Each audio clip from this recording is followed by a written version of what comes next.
Je n'aurais jamais imaginé que mon propre père me dirait, droit dans les yeux, même par téléphone, que j'étais morte pour la famille, simplement parce que je refusais de céder ma retraite. Mais c'est exactement comme ça que ça a commencé. Il n'a pas pris de gants, il ne m'a pas demandé comment j'allais, il n'a pas fait semblant que c'était une conversation anodine.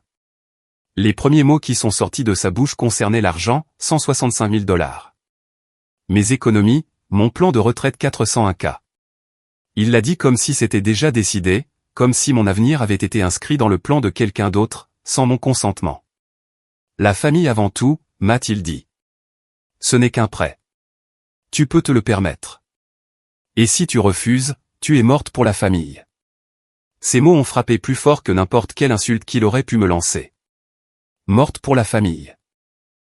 Pas pour une trahison, pas pour un crime, mais pour de l'argent que j'avais passé toute ma vie d'adulte à protéger. Avant d'aller plus loin, laissez-moi ralentir un instant. Au moment où vous écoutez ceci, où êtes-vous? Êtes-vous en train de conduire, de cuisiner, de plier du linge, ou allongé dans votre lit après une longue journée? Pour moi, cela s'est produit par une douce soirée d'automne, pieds nus dans ma cuisine, avec le dîner qui réchauffait dans le four, et toute ma vie sur le point de basculer. Je m'appelle Olivia. J'ai 33 ans. Je vis seul, dans un petit appartement propre, juste à l'extérieur de Charlotte, en Caroline du Nord. C'est le genre d'endroit qui semble calme, même lorsque la circulation vrombit au loin. Rien de tape à accent grave-l'œil, rien d'excessif, tout a été choisi avec intention.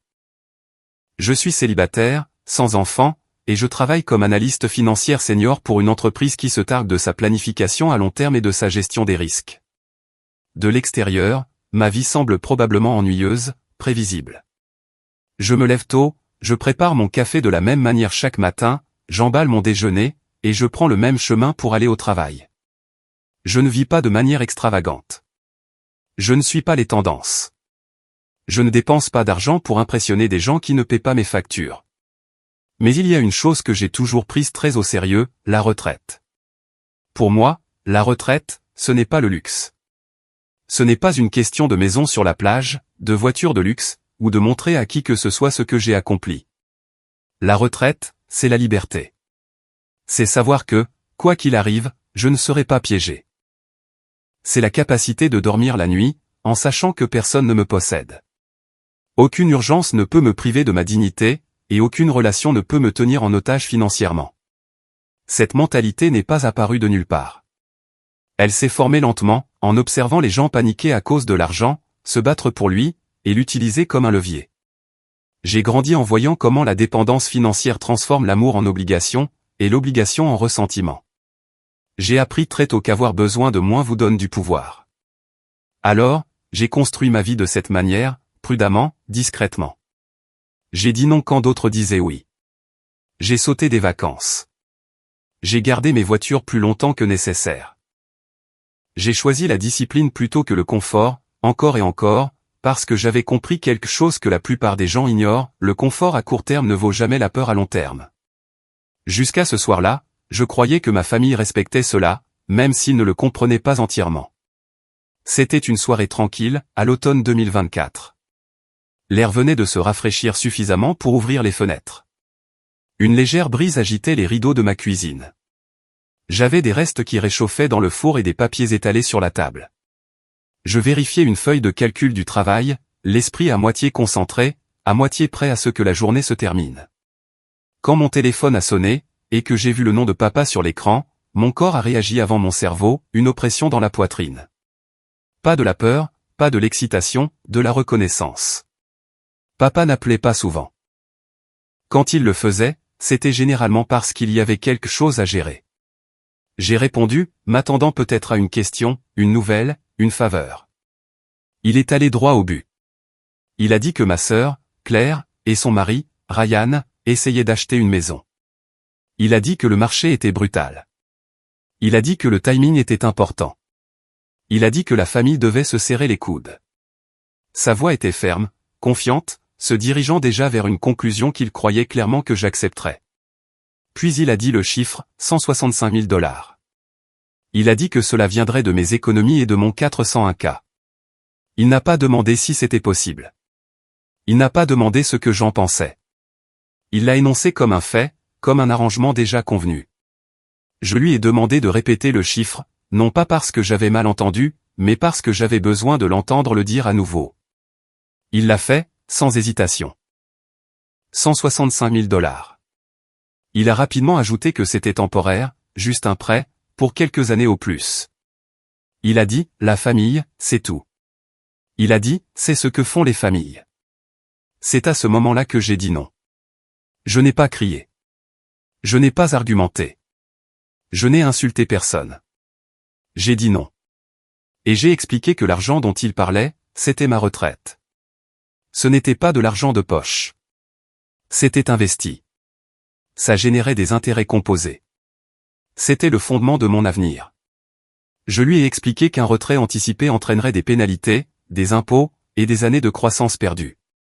Je lui ai dit que je n'étais pas prête à détruire ma retraite pour qui que ce soit. Le silence qui suivit fut bref, mais lourd. Je pouvais entendre sa respiration changer. Quand il a reparlé, la chaleur de sa voix avait disparu. Il a dit, si tu refuses d'aider, tu es morte pour la famille. Je me souviens d'avoir fixé le mur de la cuisine, le four bourdonnant doucement derrière moi, essayant de comprendre ce que je venais d'entendre. Morte pour la famille. Pour de l'argent.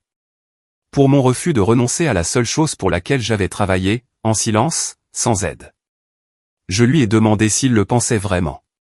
Il n'a pas hésité. Il a dit que oui. Il a dit que les choix ont des conséquences. Il a dit que je me choisissais moi-même avant tout le monde. Il a dit que j'étais égoïste. Quelque chose en moi est devenu très calme. Je lui ai dit que je ne changerais pas d'avis. Je l'ai remercié d'avoir été honnête. Il a terminé l'appel sans dire au revoir. L'écran est devenu noir, mais je suis resté où j'étais. Le minuteur du four a continué de tourner jusqu'à ce qu'il sonne brusquement. Je l'ai éteint, j'ai sorti la nourriture, et j'ai réalisé que je n'avais pas faim. Le choc fait ça. Il vous vide de manière étrange. Ce que je ressentais n'était pas seulement de la peine. C'était de la clarté. Pendant des années, j'avais cru que ma valeur dans la famille venait de ma fiabilité, du fait de n'avoir jamais besoin de rien, d'être celle qui pouvait tout gérer. À ce moment-là, j'ai compris quelque chose que j'avais évité depuis longtemps. Ma valeur avait toujours été conditionnelle. J'étais utile, mais pas chéri, un soutien, mais pas protégé. Je me suis assise à ma table de cuisine et j'ai regardé mes mains. Elles étaient stables. Cela m'a surprise.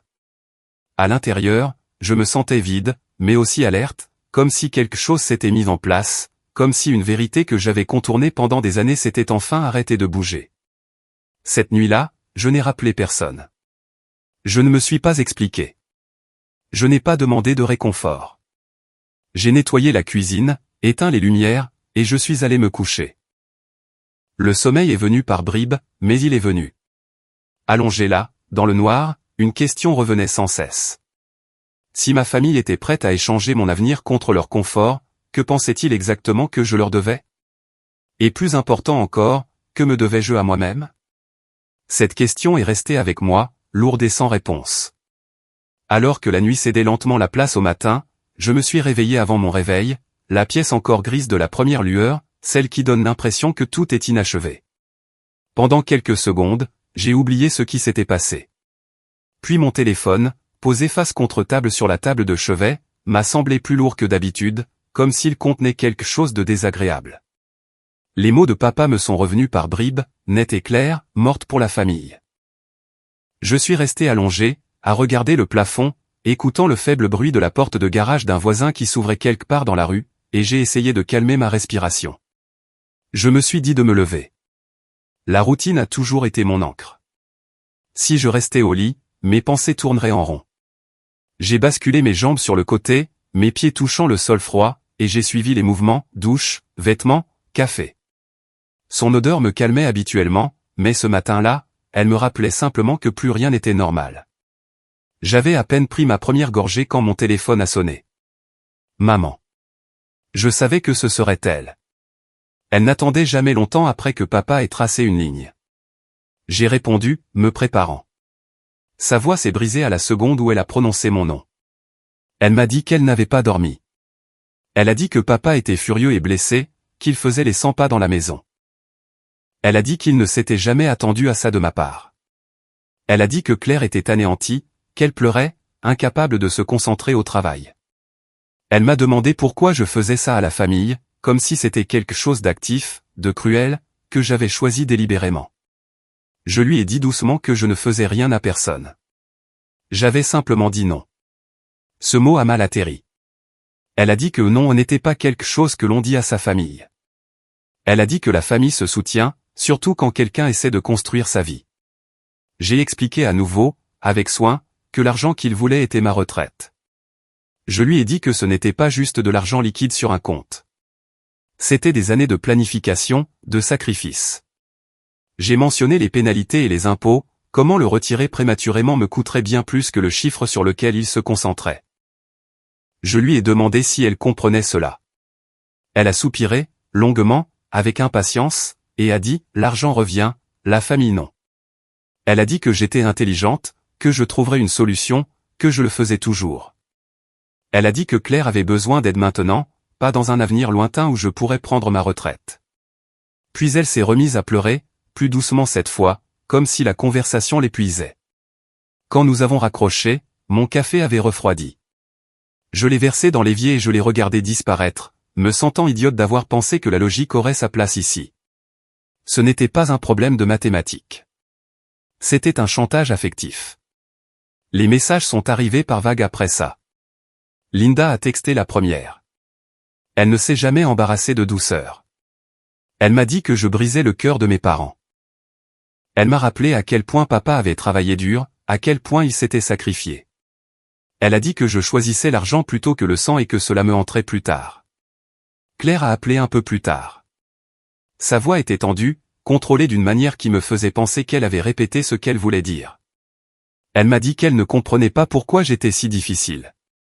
Elle a dit que c'était juste un prêt. Elle a dit qu'il me rembourserait dès qu'il refinancerait. Elle a dit que j'étais sa sœur et qu'elle ferait ça pour moi sans hésiter.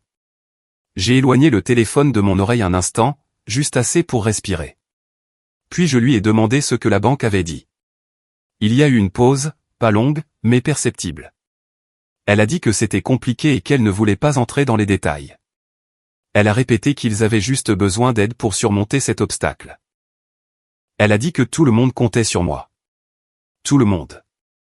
Ce mot a résonné dans ma tête alors que je conduisais au travail, la ville se réveillant autour de moi. La circulation se déplaçait comme toujours. Les gens se dépêchaient de traverser les passages piétons avec des tasses de café à la main. Le monde n'avait pas changé, même si quelque chose en moi l'avait fait. Au bureau, j'ai assisté à des réunions et traité des emails comme je le faisais toujours. J'ai hoché la tête, pris des notes, et répondu à des questions. Les chiffres avaient toujours un sens. Les feuilles de calcul suivaient toujours des règles. Il y avait un certain réconfort là-dedans. Pendant le déjeuner, je me suis assise seule dans ma voiture sur le parking, moteur éteint, à regarder les rangées de voitures. J'ai pensé à la fréquence à laquelle on m'avait qualifié de fiable. En grandissant, j'étais l'enfant qui préparait son propre déjeuner, qui faisait ses devoirs sans qu'on le lui rappelle. Quand quelque chose n'allait pas, je trouvais une solution. Quand quelque chose allait bien, c'était attendu. Claire était différente. Elle était sensible, créative, ayant toujours besoin d'être rassurée.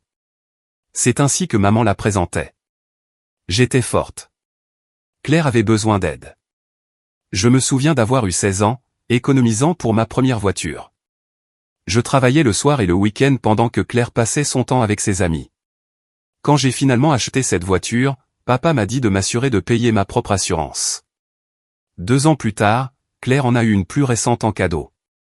Je ne me suis pas plainte. Je me suis dit que c'était bien. Je pouvais le gérer. Ce schéma nous a suivis à l'âge adulte. J'ai payé mon chemin, Claire s'est appuyée. Je me suis adapté. Elle a été accommodée. Cela n'a jamais semblé malveillant, juste inégal, jusqu'à maintenant. Cet après-midi-là, maman a rappelé. Son ton était plus calme, presque pratique, comme si elle avait adopté une autre tactique. Elle a dit qu'elle avait réfléchi et qu'elle voulait mieux expliquer les choses. Elle a dit que l'argent ne serait pas parti pour toujours. Elle a dit que c'était une question de confiance. Elle a dit que papa se sentait manquer de respect, comme si je remettais en question son jugement en tant que père. Je lui ai dit que je le remettais en question. J'ai dit que je les aimais, mais que je ne démantèlerais pas mon avenir pour résoudre un problème qui n'était pas le mien. Il y a eu une longue pause au téléphone. Puis elle a dit qu'elle était déçue de moi. Ce mot s'est installé dans ma poitrine, plus lourd que la colère ne l'aurait été. Quand je suis rentré ce soir-là, l'appartement semblait trop silencieux.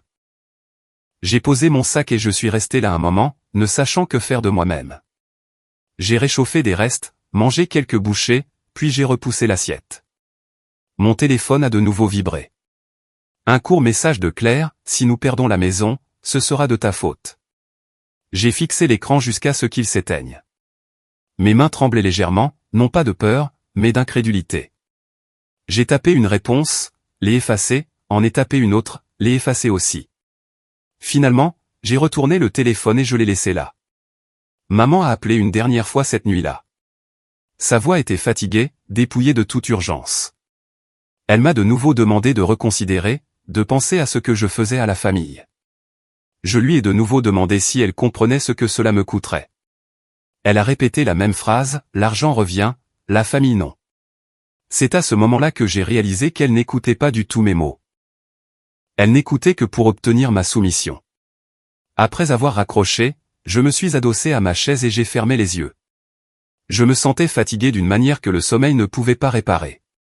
Pas en colère, pas encore, juste troublé, comme si quelque chose de fondamental avait changé, et que je me trouvais sur un terrain inconnu.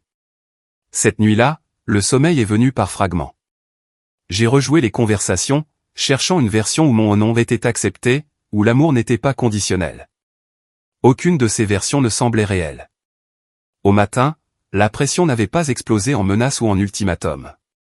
Elle s'était enroulée autour de moi, silencieusement, avec persistance, comme des mains sur mes épaules, me guidant là où il voulait que j'aille. Je savais que ce n'était que le début. En m'habillant pour le travail, j'ai aperçu mon reflet dans le miroir.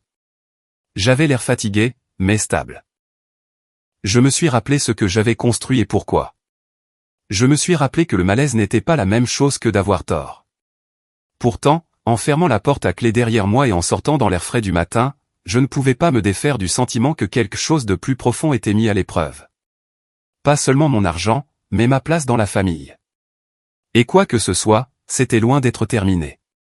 Quand je suis arrivé à mon bureau ce matin-là, mon corps bougeait comme s'il avait un autre endroit où être. J'ai répondu à des emails, examiné des rapports, et acquiescé pendant des conversations, mais mon esprit tournait en rond autour de la même pensée, l'histoire qu'il me racontait ne correspondait pas aux faits que je connaissais. C'était comme regarder un puzzle où quelqu'un avait forcé deux pièces qui n'étaient jamais destinées à s'emboîter. Claire avait un emploi stable. Elle était coordinatrice marketing depuis près de 3 ans, assez longtemps pour avoir des avantages sociaux, un salaire prévisible, et une routine qu'elle aimait. Elle n'était pas une étudiante fauchée essayant de jouer à l'adulte. Ryan travaillait dans la vente d'assurance. C'était le genre de gars qui parlait avec assurance de chiffres, de commissions, et d'opportunités, le genre de gars qui aimait dire qu'il construisait quelque chose. Il n'était pas au chômage. Il n'était pas menacé d'expulsion. Il ne m'appelait pas d'un endroit sombre, la voix tremblante, parce qu'il ne pouvait pas acheter de quoi manger. Alors, pourquoi avait-il besoin de ma retraite? J'entendais sans cesse papa dire le chiffre comme si c'était un fait gravé dans la pierre. 165 000 $. Pas environ, pas à peu près, pas ce que tu peux donner. Il l'avait dit clairement et précisément, comme s'il avait fait le calcul et décidé ce que mon avenir devait coûter. À midi, j'ai pris mon sandwich dehors et je me suis assise sur un banc près du bâtiment, laissant le soleil caresser mon visage.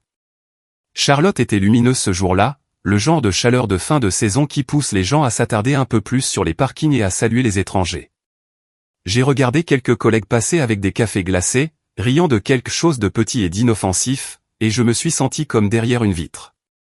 Mon esprit est revenu à la première question qui me taraudait depuis l'appel. Si Claire et Ryan avaient juste besoin d'un acompte, pourquoi ne sont-ils pas allés voir une banque? C'est ce que tout le monde faisait. Ils pouvaient demander un prêt hypothécaire, montrer leurs revenus, utiliser leurs économies. Si l'acompte était insuffisant, ils pouvaient attendre, économiser, ajuster leur budget, ou acheter une maison plus petite. C'était le monde normal, le monde où les conséquences existent. Mais ils n'agissaient pas comme des gens qui avaient des options. Ils agissaient comme des gens piégés. Cet après-midi-là, j'ai tenté quelque chose de simple. J'ai appelé Claire. Elle n'a pas répondu tout de suite. Quand elle a finalement décroché, sa voix était trop enjouée, comme si elle forçait la gaieté dans sa gorge. Elle m'a demandé comment j'allais, mais c'est sorti précipitamment, comme si elle ne supportait pas d'attendre la réponse. Je lui ai dit que je voulais comprendre. J'ai dit que je n'appelais pas pour me disputer. J'ai dit que je voulais juste les faits. Je lui ai de nouveau demandé ce que la banque avait dit et ce dont ils avaient besoin exactement. Il y a eu une pause. Puis elle s'est mise à parler vite, comme si elle lisait un script. Elle a dit que le marché était compétitif. Elle a dit qu'ils avaient trouvé l'endroit parfait. Elle a dit qu'ils devaient agir rapidement. Elle a dit que le prêteur était pointilleux.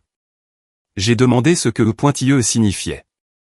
Elle a dit que le ratio dette-revenu était un peu juste. Elle a dit que ce n'était rien de grave, juste une question de timing, de paperasse. Elle a dit qu'ils devaient montrer plus d'actifs à l'avance. Elle a dit que cela renforcerait leur demande de prêt et les aiderait à passer l'étape de la souscription. J'ai demandé pourquoi papa était impliqué. J'ai demandé pourquoi papa connaissait les détails de ma retraite au dollar près. Claire a semblé irritée, comme si j'avais dépassé les bornes. Elle a dit que papa était impliqué parce qu'il se souciait. Elle a dit que maman et papa s'inquiétaient que je sois seul et que j'y amasse de l'argent. Elle a dit qu'il voulait juste que tout le monde aille bien. Ce mot, amasser, m'a frappé en pleine poitrine. Je lui ai dit que ce n'était pas amasser que de planifier sa propre vie. Je lui ai dit que ce n'était pas juste de me traiter d'égoïste alors que c'était à moi qu'on demandait de subir un préjudice financier pour ses décisions. Elle a soupiré de façon dramatique, comme elle le faisait quand nous étions adolescentes et qu'elle voulait signifier que j'étais déraisonnable. Elle a dit que j'en faisais toute une histoire. Elle a dit que c'était juste un prêt. Juste un prêt. Je lui ai demandé comment il prévoyait de le rembourser. Je lui ai demandé quel était le calendrier. Je lui ai demandé combien il pouvait se permettre de payer chaque mois une fois qu'ils auraient la maison. Elle a dit qu'il trouverait une solution. Elle a dit que le refinancement arrangerait tout. Elle a dit que Ryan allait avoir une grosse année au travail. Elle a dit que je me concentrais sur la mauvaise partie. C'est à ce moment-là que j'ai su qu'elle ne voulait pas que je comprenne. Elle voulait que je me plie. Après avoir raccroché, j'ai fixé mon téléphone un long moment. J'ai ressenti le même malaise silencieux que la veille, comme une alarme sourde qui se déclenchait au fond de mon esprit. Les détails étaient vagues, les réponses étaient fuyantes, et chaque fois que je posais une question pratique, la conversation se transformait en une dispute sur l'amour et la loyauté. Ce soir-là, maman a appelé. Sa voix avait ce ton soigneusement adouci qu'elle utilisait quand elle pensait pouvoir me convaincre d'être raisonnable, ce qui, dans son monde, signifiait céder. Elle m'a dit que Claire vomissait de stress. Elle m'a dit que papa mangeait à peine. Elle m'a dit que tout le monde avait l'impression que je leur avais tourné le dos. Je lui ai posé une question, comment papa connaissait-il le montant exact de mon 401K? Il y a eu un temps de silence, si net que je pouvais entendre le faible sifflement de la statique en arrière-plan. Maman a dit, papa est ton père. Il a le droit de savoir comment tu vas. Les parents s'inquiètent. J'ai demandé à nouveau, comment connaissait-il le chiffre? Pas l'idée générale, le chiffre exact. Maman s'est remise à parler de la famille, de la façon dont nous ne nous gardons pas de secrets, de la façon dont l'argent n'est pas aussi important que les gens. Elle n'a jamais répondu à ma question.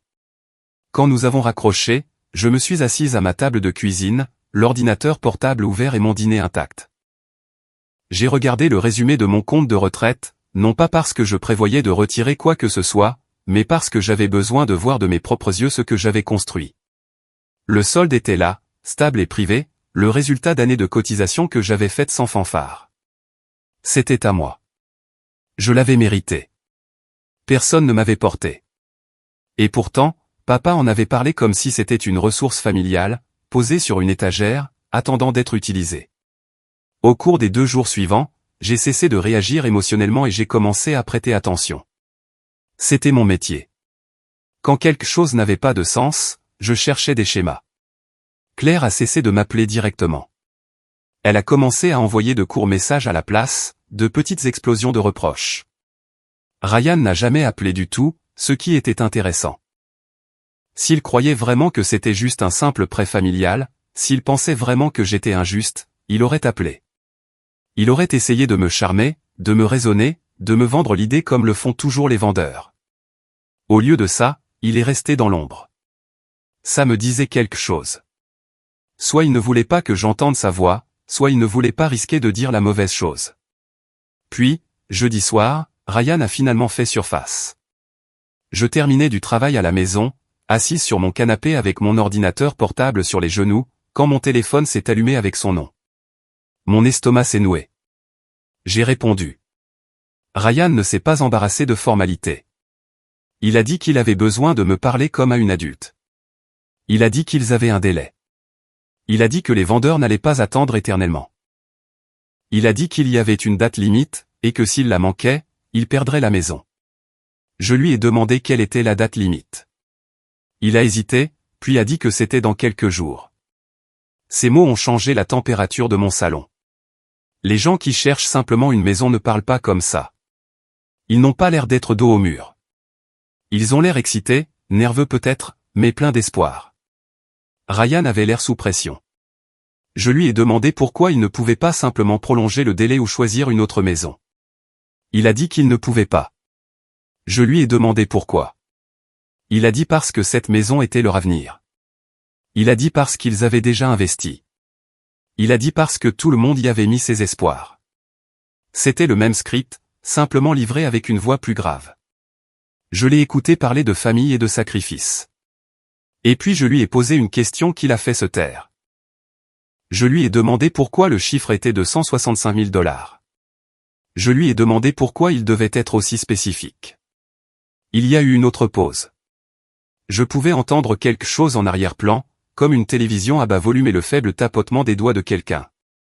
Il a finalement dit que c'était ce dont ils avaient besoin pour que les chiffres fonctionnent. Je lui ai demandé quel chiffre. Il a dit le prêt. Je lui ai demandé d'expliquer. Je lui ai demandé de le dire clairement, comment 165 000 $ changent-ils leur approbation? Qu'est-ce que ça arrange? Qu'est-ce que ça couvre? La voix de Ryan s'est durcie. Il m'a dit que je réfléchissais trop. Il m'a dit que je n'avais pas besoin de comprendre chaque détail. Il m'a dit que j'avais juste besoin d'aider. C'est à ce moment-là que j'ai reconnu la différence entre la peur et l'urgence. Ryan n'était pas excité. Il n'était pas plein d'espoir. Il n'était pas simplement stressé. Il avait l'air pressé, comme si quelqu'un l'avait appelé, comme si quelqu'un attendait une réponse. J'ai senti mon pouce accélérer, mais ma voix est restée calme. Je lui ai dit que je n'allais pas retirer de ma retraite.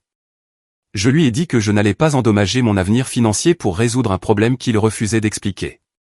Je lui ai dit que s'il voulait de l'argent, il devait s'adresser à un prêteur, pas à moi. Ryan a expiré bruyamment, comme s'il retenait sa colère. Il m'a dit que je faisais une erreur. Il m'a dit que la famille se souvient de choses comme ça. Je lui ai dit que je me souvenais de choses, aussi. Il a raccroché. Je suis resté assise là, dans le silence, à regarder l'écran vide de mon téléphone après la fin de l'appel. Mon cœur battait plus vite qu'il n'aurait dû, non pas parce que j'avais peur de Ryan, mais parce que je sentais la vérité tirer sur le bord de l'histoire. Il manquait quelque chose, et plus ils insistaient, plus cela devenait évident. Cette nuit-là, je n'ai pas rappelé papa. Je n'ai pas appelé maman. Je n'ai pas envoyé de SMS à Claire. Je suis resté avec mes pensées et je les ai laissés se décanter. Claire et Ryan avaient des emplois stables. Ils avaient choisi une maison qu'ils étaient désespérés de conclure. Papa connaissait le montant exact de ma retraite et l'a dit comme s'il l'avait répété. Maman a refusé d'expliquer comment il le savait. Ryan avait l'air d'être sur un compte à rebours, pas comme un homme poursuivant simplement un rêve. Rien de tout cela n'avait de sens. Quand j'ai finalement éteint les lumières et que je suis allé me coucher, j'ai ressenti le même malaise qu'avant, mais il était plus aigu maintenant, plus ciblé. Ce n'était plus seulement de la tristesse, c'était de la suspicion. Et alors que je fixais l'obscurité, une pensée claire s'est élevée au-dessus des autres. S'ils mentaient sur la raison pour laquelle ils avaient besoin de mon argent, alors la vraie raison devait être quelque chose qu'ils ne voulaient pas que je voie. L'occasion de le voir s'est présentée plus tôt que je ne l'attendais. Ce week-end-là, maman a appelé et m'a demandé de venir dîner. Elle a dit que l'ambiance était tendue et que peut-être, le fait de s'asseoir ensemble aiderait tout le monde à se calmer. Sa voix avait ce ton prudent qu'elle utilisait lorsqu'elle essayait d'arranger les choses sans vraiment les aborder. J'ai failli refuser. Chaque partie de moi voulait rester dans mon appartement, garder mes distances, et protéger la fragile clarté que j'avais commencé à acquérir. Mais une autre partie de moi, celle entraînée par des années à écouter plus qu'à parler, m'a dit d'y aller. Non pas pour arranger les choses, non pas pour accepter, juste pour être présente. Je suis arrivé en voiture en fin d'après-midi, le samedi. Le ciel était bas et lourd, le genre de gris qui vous pèse sur les épaules. Quand je me suis garé dans l'allée, la voiture de Ryan était déjà là. Ce seul détail m'a noué l'estomac. Ce n'était pas juste un dîner de famille décontracté. C'était planifié. À l'intérieur, la maison était comme toujours, les meubles familiers, les photos encadrées qui bordaient le couloir, la légère odeur de poulet rôti et d'épices qui flottait depuis la cuisine. Maman m'a serré dans ses bras, mais ses bras étaient raides, comme si elle se retenait. Papa a hoché la tête depuis le salon, son expression neutre, sur la défensive. Claire s'agitait rapidement entre le comptoir et la table, parlant trop vite, son énergie vive. Le dîner lui-même fut poli d'une manière qui semblait artificielle. Papa a posé des questions sur mon travail. Claire a commenté à quel point le travail avait été chargé. Ryan a parlé de la circulation et des horaires. Personne n'a mentionné l'argent. Personne n'a mentionné l'appel. L'absence de ce sujet était assise à table avec nous, tacite et lourde. Quand nous avons fini de manger, maman a suggéré un café dans le salon.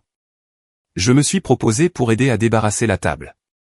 J'avais besoin de cette excuse pour m'éloigner, pour respirer. J'ai apporté les assiettes à la cuisine, les empilant lentement, laissant les bruits de la maison remplir l'espace. C'est à ce moment-là que j'ai entendu des voix venant du salon. Pas chuchotées, pas fortes, juste assez négligentes pour voyager. Papa parlait de timing. Il disait que l'hésitation coûte des opportunités. Il disait que les marchés bougent, que vous soyez prêt ou non. Ryan a répondu que la fenêtre d'opportunité était maintenant, que l'attente tuerait le potentiel de gain. Je suis resté à l'évier, les mains posées sur une assiette, à écouter. Ryan a dit que les banques étaient trop lentes et trop chères. Il a dit que les intérêts grignotent les bénéfices. Il a dit que les prêteurs posent trop de questions et créent des retards qui ruinent les bonnes opportunités. Papa a acquiescé, disant que les banques compliquent les choses qui devraient être simples. Puis Ryan a dit quelque chose qui m'a serré la poitrine. Il a dit que mon argent était différent. Il a dit qu'il était propre, flexible. Il a dit qu'il ne venait pas avec des intérêts ni des délais. Il a dit que c'était de l'argent gratuit. De l'argent gratuit. Les mots ont frappé fort. Je suis resté là, figé, le bruit de l'eau qui coulait soudainement trop fort. Papa a dit qu'il était logique d'utiliser ce qui était le plus facile. Il a dit que les ressources familiales devaient servir la famille. Ryan a dit qu'une fois que l'investissement aurait porté ses fruits, tout se calmerait. Il a dit qu'il serait en avance et que personne ne serait blessé. J'ai fermé le robinet lentement. Mes mains tremblaient, mais mon esprit était vif, presque douloureusement. Il ne parlait pas d'une maison. Pas vraiment. Il parlait d'un investissement. Ryan a mentionné des actions. Il a parlé de forte croissance, de fluctuations à court terme et de gains à long terme. Il a dit que le risque en valait la peine s'ils agissaient vite. Papa a demandé à quel point il était sûr. Ryan a dit assez sûr pour parier dessus. J'ai eu froid partout. Pas encore de colère, juste froid. Quelques minutes plus tard, je suis retourné dans le salon. Mon visage était calme, mon cœur battait la chamade. Ils m'ont tous regardé comme si de rien n'était. Claire a souri trop vite. Papa a évité mon regard. Ryan s'est adossé à sa chaise, détendu, confiant, comme un homme qui croyait que la décision était déjà prise. Nous avons parlé de rien pendant encore une demi-heure. La télévision murmurait doucement. Maman a demandé si je voulais plus de café. J'ai refusé. Quand je me suis levé pour partir, papa a dit que nous parlerions bientôt. Son ton était ferme, plein d'attente, comme s'il supposait que la conformité n'était qu'une question de temps. Le trajet de retour m'a semblé plus long que d'habitude. Les mots se rejouaient dans ma tête avec une clarté brutale, argent gratuit, sans intérêt, sans délai. Il l'avait dit comme si c'était évident, comme si mon avenir était une commodité. À la maison, je me suis assise sur mon canapé avec seulement une petite lampe allumée, laissant la prise de conscience s'installer. Il ne me demandait pas de les aider à acheter une maison. Il me demandait de financer un risque, de mettre ma retraite en jeu pour qu'ils puissent courir après des rendements sans conséquence. Ils avaient choisi mon argent parce qu'il ne leur coûtait rien. Le lendemain matin, mon téléphone a vibré avec un message de Claire. Elle disait qu'elle détestait à quel point tout était tendu. Elle disait qu'elle aurait aimé que je puisse simplement leur faire confiance. Elle disait que les banques facturent des taux ridicules et qu'il était plus logique de garder les choses en famille. Elle disait que mon argent était juste là, de toute façon, et qu'il pourrait faire quelque chose d'utile. Utile. J'ai fixé le message pendant un long moment. C'était encore la même logique, dépouillée de chaleur et d'attention. Aucune mention de risque, aucune mention de perte, juste de l'efficacité. J'ai répondu que ma retraite faisait déjà quelque chose d'utile, elle me protégeait. Elle n'a pas répondu. Au cours des jours suivants, d'autres détails ont commencé à faire surface, non pas par une confession directe, mais par le ton et le timing. Papa a cessé de présenter la demande comme une aide et a commencé à la présenter comme une stratégie. Il parlait de coups intelligents et de choix audacieux. Il parlait d'opportunités. Il n'a jamais parlé une seule fois de ce qui se passerait si les choses tournaient mal. Ryan a envoyé un message demandant si nous pouvions reparler. Je n'ai pas répondu, non par cruauté, mais parce que je ne me faisais pas confiance pour rester calme si j'entendais sa voix. Chaque mot qu'il avait prononcé au dîner résonnait dans mon esprit, chargé d'une signification que je ne pouvais ignorer. L'argent gratuit signifiait que ma perte était acceptable. L'argent gratuit signifiait que mon avenir était négociable.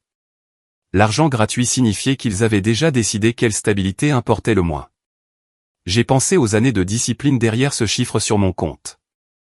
Chaque cotisation a été faite discrètement, chaque choix de planifier au lieu de se faire plaisir. Rien de tout cela n'était visible en surface. Tout ce qu'il voyait, c'était une ressource. Cette prise de conscience m'a blessé d'une manière silencieuse et profonde, non pas à cause de l'argent lui-même, mais à cause de ce qu'elle révélait sur la façon dont il me voyait. Je n'étais pas une personne avec des limites et des besoins. J'étais un tampon, une solution, un filet de sécurité qu'ils pouvaient défaire à leur convenance. Cette nuit-là, j'ai de nouveau ouvert mon compte de retraite. J'ai parcouru le relevé lentement. Chaque ligne représentait un choix, un sacrifice, une conviction que mon avenir comptait.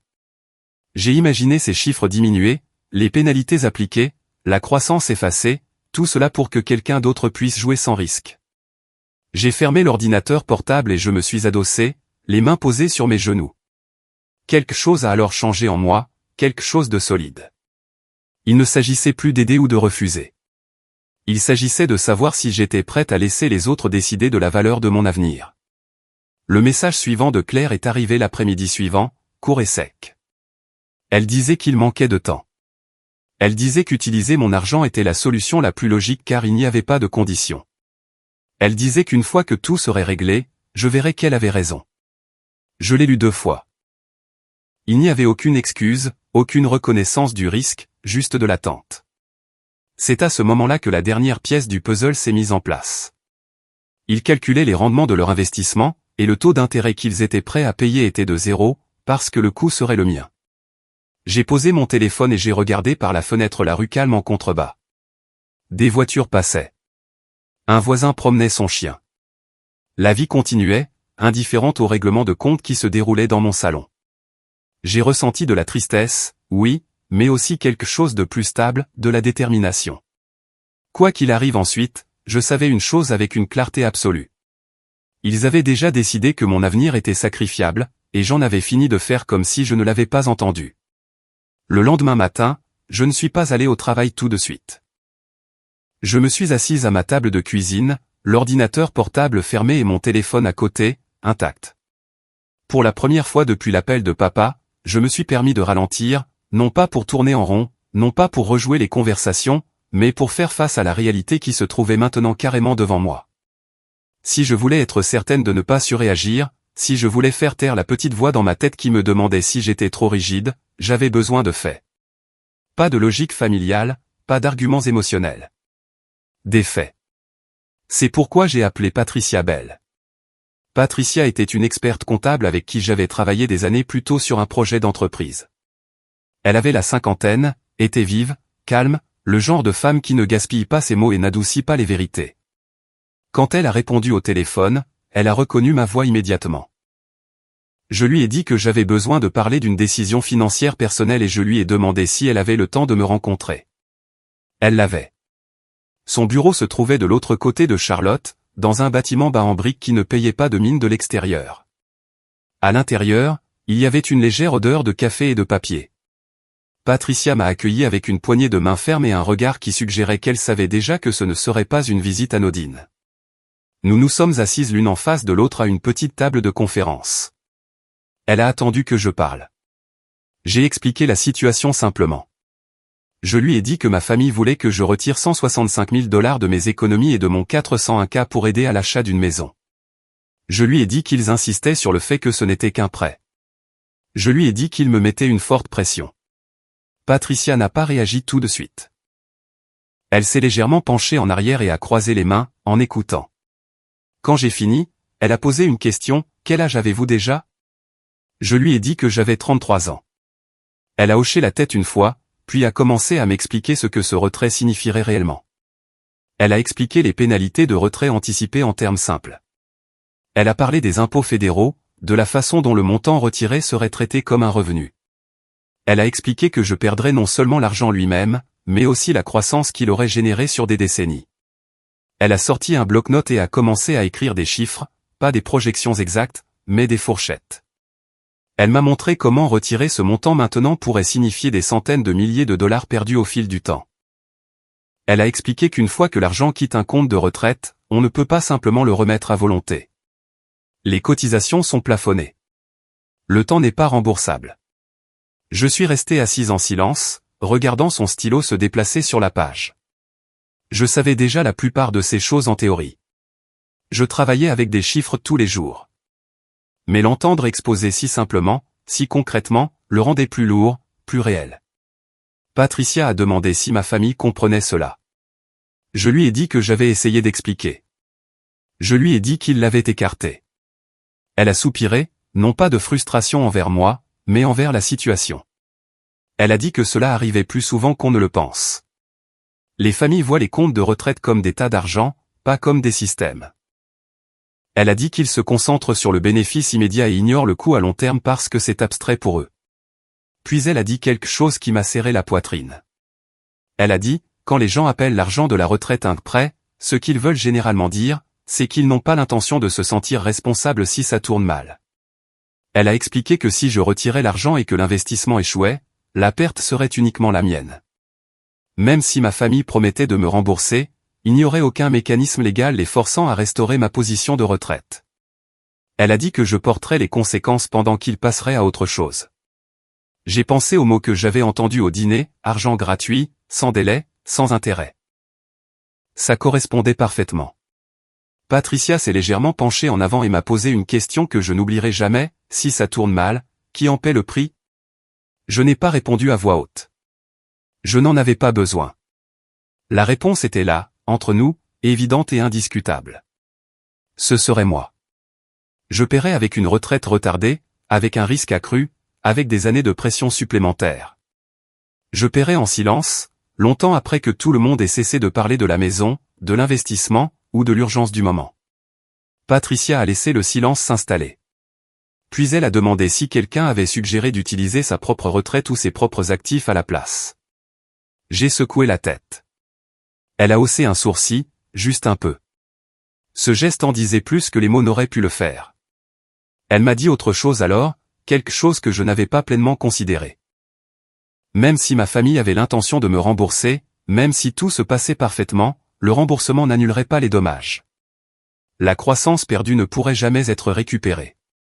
Le temps est l'atout le plus précieux dans la planification de la retraite, a-t-elle dit, et c'est la seule chose que personne ne peut vous rendre. Quand la réunion s'est terminée, je l'ai remercié et je suis sorti sous le soleil de l'après-midi, me sentant à la fois validé et vide. Validé parce que mes instincts étaient justes. Vide parce que la confirmation est venue avec une clarté que je ne pouvais pas ignorer. Sur le chemin du retour, j'ai pensé à la façon dont ma famille présentait la situation. Ils parlaient d'aider Claire et Ryan à construire un avenir. Ils parlaient de sacrifice familial. Ce dont ils n'ont jamais parlé, c'est de ce qu'ils me demandaient de sacrifier. Ils protégeaient leur pari en me transférant le risque. Plus j'y pensais, plus cela devenait clair. Il ne choisissait pas entre mon avenir et le leur. Il choisissait le leur et supposait que le mien absorberait le coup. Ce soir-là, maman a de nouveau appelé. J'ai laissé aller à la messagerie vocale. Papa aussi. Claire a envoyé un message demandant si j'y avais réfléchi davantage. Je n'ai pas répondu. J'avais besoin d'espace pour digérer ce que j'avais appris sans que leur voix ne superpose la culpabilité à la raison. Je me suis assise à ma table de salle à manger avec les notes de Patricia étalées devant moi. Les chiffres me fixaient, calmes et impartiaux. Il n'y avait aucune émotion en eux, aucune manipulation, juste la vérité. Je me suis imaginé des années plus tard, travaillant encore plus longtemps que prévu, toujours inquiète parce que j'avais accepté d'être flexible alors que j'aurais dû être ferme. Je me suis imaginé m'expliquer ce choix dans le miroir. Je me suis imaginé essayer de le justifier avec des mots comme famille et amour tout en sentant le ressentiment bouillonner en dessous. Ce n'était pas un avenir que j'étais prête à accepter. Plus tard dans la nuit, papa a de nouveau appelé. J'ai répondu cette fois. Il a commencé directement en me disant que je réfléchissais trop. Il a dit, Patricia et les gens comme elle exagèrent toujours le risque. L'argent est fait pour être utilisé. La famille prend soin les uns des autres. J'ai écouté, puis je lui ai dit calmement que j'avais parlé à une professionnelle. Je lui ai dit que le retrait endommagerait de façon permanente ma retraite. Je lui ai dit que je n'étais pas prête à faire ça. Il est resté silencieux un moment, puis a dit que je choisissais la peur plutôt que la foi. Il a dit que je laissais l'argent me contrôler. Je lui ai dit non, je choisissais la responsabilité. Je choisissais de protéger ce que j'avais construit. Je lui ai dit que si l'investissement était si solide, il pouvait trouver un autre moyen de le financer. Sa voix s'est durcie. Il a dit que je faisais du drame. Il a dit que j'avais changé. Après la fin de l'appel, je me suis assise dans le silence et j'ai laissé les mots se décanter. Peut-être que j'avais changé. Ou peut-être que j'avais finalement cessé d'être la personne qui absorbait le risque de tout le monde sans poser de questions. En me préparant pour le lit cette nuit-là, j'ai senti le poids de ce qui allait arriver. La pression n'allait pas diminuer. Au contraire, elle allait augmenter. Mais sous le malaise, il y avait autre chose maintenant, de la certitude. Je savais exactement ce qu'il me demandait. Je savais exactement ce que cela coûterait. Et je savais avec une clarté qui ne vacillait pas que le prix était trop élevé. Quoi qu'il arrive ensuite, je n'entrerai pas dans l'obscurité à l'aveuglette. J'avais vu les chiffres. J'avais entendu la vérité dite à voix haute. Et j'en avais fini de prétendre que ce n'était qu'un prêt. Le changement n'est pas venu avec des cris ou des portes qui claquent. Il est venu discrètement, presque poliment, de la manière dont la déception le fait souvent dans les familles qui croient que le contrôle ne doit jamais paraître désordonné. Il est arrivé dans l'espace où la chaleur se trouvait autrefois. Le lendemain matin, je me suis réveillé avec un SMS de papa. Il était court et dépouillé de tout ce qui pourrait ressembler à de l'inquiétude. Il disait qu'ils avaient besoin d'une réponse. Il disait que l'attente faisait du mal à tout le monde. Il disait, la famille ne fait pas traîner les choses comme ça. J'ai fixé le message pendant un long moment, le téléphone posé sur ma poitrine alors que j'étais allongé dans mon lit. Il n'y avait pas de bonjour, pas de comment as-tu dormi, pas de questions sur la façon dont je tenais le coup, juste de la pression compressée en quelques phrases, livrée comme s'il s'agissait d'un rappel pour un rendez-vous manqué. J'ai posé le téléphone sans répondre et je suis resté allongé, écoutant le bourdonnement de la maison. Le climatiseur s'est mis en marche. Une voiture est passée dehors. Des sons ordinaires qui semblaient étrangement lointains. Je m'attendais à de la colère ou de la déception. Ce à quoi je ne m'attendais pas, c'était à quel point tout cela semblait transactionnel, comme si mon rôle dans la famille avait été réduit à une seule fonction, et que l'on me corrigeait maintenant pour ne pas l'avoir rempli. À midi, un autre message est arrivé. Celui-ci était plus long, plus délibéré. Papa disait qu'il nous avait toujours appris que la famille passe avant tout. Il disait que ce n'était pas une question d'argent, c'était une question de loyauté. Il disait que si je choisissais de me tenir à l'écart maintenant, je devais être prête à en assumer les conséquences. Ce mot s'est lourdement posé dans ma poitrine. Conséquences. C'était assez vague pour être menaçant sans être explicite. Cela laissait place à l'imagination pour faire le travail. Je n'ai pas répondu. Je suis allé au travail et j'ai essayé de me concentrer sur les feuilles de calcul et les prévisions, mais mon attention a dérivé. Chaque chiffre sur mon écran semblait faire écho à celui qu'il voulait de moi, 165 000 $. Pas un chiffre abstrait, pas une suggestion, une exigence déguisée en obligation morale. Je me suis surprise à regarder la même cellule pendant plusieurs minutes sans bouger. Normalement, j'étais fier de ma concentration. Ce jour-là, mon esprit tournait en rond autour de la même prise de conscience, ils ne demandaient plus. Ils appliquaient une pression et attendaient que je cède. Cet après-midi-là, mon téléphone a de nouveau vibré, cette fois avec une notification des réseaux sociaux. J'ai failli l'ignorer, mais mon instinct a attiré mes yeux sur l'écran. Ma tante Linda avait posté quelque chose publiquement. Elle ne mentionnait pas mon nom, mais elle n'en avait pas besoin. Elle a écrit sur la façon dont certaines personnes oublient d'où elles viennent, comment le succès peut rendre les gens froids, comment il est honteux de tourner le dos à sa famille dans le besoin. En quelques minutes, les commentaires ont commencé à affluer, des prières, des visages tristes, des gens parlant de valeurs, de la façon dont ils ont été élevés, de la façon dont la famille devrait rester unie quoi qu'il arrive. Je me suis senti exposé d'une manière que je n'avais pas anticipée. Mon refus privé avait été rendu public et transformé en un verdict public, un verdict où j'étais déjà coupable. Je voulais me défendre. Je voulais expliquer que c'était ma retraite, pas de l'argent de poche, que le retirer prématurément me coûterait des pénalités, des impôts et des années de sécurité futures. Mais je savais comment cela fonctionnait. Une fois que quelque chose devient une histoire de morale publique, les faits perdent leur pouvoir. Le récit devient tout. Ce soir-là, Claire m'a envoyé un SMS. Le message était brutal et sec. Elle a dit que les vendeurs s'impatientaient. Elle a dit que s'ils perdaient la maison, ce serait de ma faute. Elle a dit que je devrais vivre avec ça. Je l'ai lu 2 fois, mon pouce planant sur l'écran. Il n'y avait aucune mention d'alternative, aucune reconnaissance du risque d'investissement, aucune admission qu'ils avaient choisi une maison à la limite de ce qu'ils pouvaient se permettre, juste un blâme, clairement attribué. J'ai posé le téléphone et j'ai senti une douleur familière s'installer dans ma poitrine, celle qui vient quand on réalise que quelqu'un a déjà décidé qui vous êtes dans son histoire, et que rien de ce que vous direz ne le changera. Maman n'a pas appelé. Elle n'a pas envoyé de SMS. Son silence était plus fort que n'importe quelle accusation.